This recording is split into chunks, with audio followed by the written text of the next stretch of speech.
Hello everyone, आज हम discuss करेंगे the Routledge history of literature in English के चैप्टर नंबर 1 का सेक्शन नंबर 6, जो कि है लैंग्वेज एंड डायलेक्ट। इस सेक्शन में हम देखेंगे, सबसे पहले बताया गया है कि जो मिडिल इंग्लिश पीरियड था उसमें जो इंग्लिश थी सिर्फ वो ही यूज़ नहीं होती थी। उस टाइम पीरियड पे लैटिन, फ्रेंच और इंग्लिश 3 लैंग्वेज यूज़ में आती थी। लैटिन जो थी वो चर्च की लैंग्वेज थी, एजुकेशन की लैंग्वेज थी। फ्रेंच रूलर्स की लैंग्वेज थी और इंग्लिश जो थी वो कॉमन पीपल की लैंग्वेज थी। तो इन तीनों लैंग्वेज में ही लिटरेचर लिखा जाता था उस टाइम पे। अब इसके बाद जो इंग्लिश थी वो अभी भी डेवलप हो रही थी। तो कुछ टेक्स्ट थे जो कि लिखे गए, जैसे कि रॉबर्ट मैनिंग ने फ्रेंच की बुक को ट्रांसलेट किया इंग्लिश में। उसके बाद जो जॉन गावर थे उन्होंने इंग्लिश में लिखा, लैटिन में लिखा, उन्होंने फ्रेंच में भी लिखा। चौसर ने सिर्फ इंग्लिश में लिखा, लेकिन उनकी राइटिंग्स में हमें यूरोपियन इन्फ्लुएंस काफ़ी दिखता है। उसके बाद जो यूरोपियन आइडियाज़ जो थे वो इंग्लैंड में आ रहे थे थ्रू लंदन। अब जो यूरोप था, जो इंग्लैंड था, वो अब के इंग्लैंड जैसा नहीं था, वो काफ़ी पहले डिफरेंट था। जो उसमें पहले फ्रांस और वेल्स इंक्लूडेड थे, स्कॉटलैंड इंक्लूडेड नहीं था। तो ये सारे जो फैक्टर्स थे, इन फैक्टर्स ने लैंग्वेज को और राइटिंग को काफ़ी इन्फ्लुएंस किया है। अब लंदन की जो इंग्लिश थी, जो डायलेक्ट लंदन में बोला जाता था, वो धीरे धीरे इम्पोर्टेंट बनना स्टार्ट हुआ, क्योंकि लंदन जो था वो सेंटर था गवर्नमेंट का, लॉ का, ट्रेड का। और ऑक्सफोर्ड कैम्ब्रिज ने भी हेल्प करा इस लर्निंग को आगे तक स्प्रेड करने में।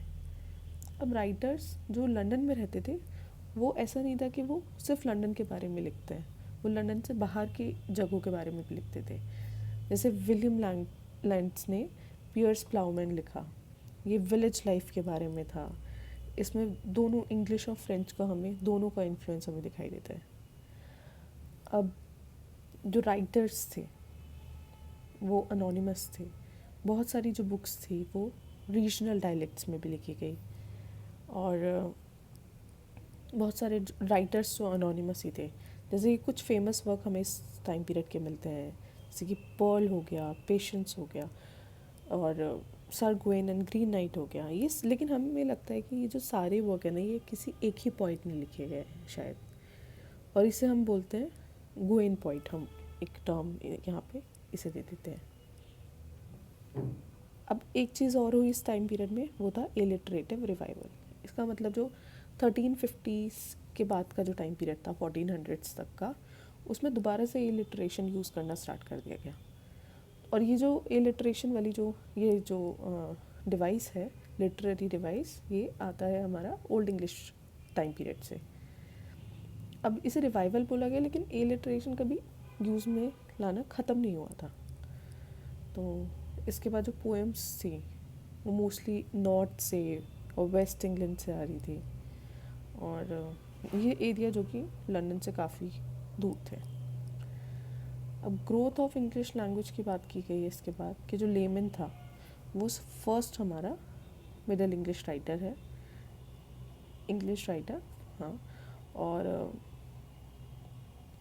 इंग्लिश जो राइटिंग थी अब जो धीरे धीरे मोर सिंपलर, मोर फ्रेंडली और एवरीडे स्पीच जैसी बनती जा रही थी लिटरेचर में। और राइटिंग जो इंग्लिश में उनकी वजह से हमें नेशनल प्राइड डेवलप होती हुई दिखी। इंग्लिश लैंग्वेज के लिए लव हमें देखने को मिला। तो राइटिंग्स जो यहाँ पे इस टाइम पीरियड में इंग्लिश में लिखी जा रही थी। तो ये सेक्शन छोटा सा ही था, और ये इसी के बारे में बात करता है।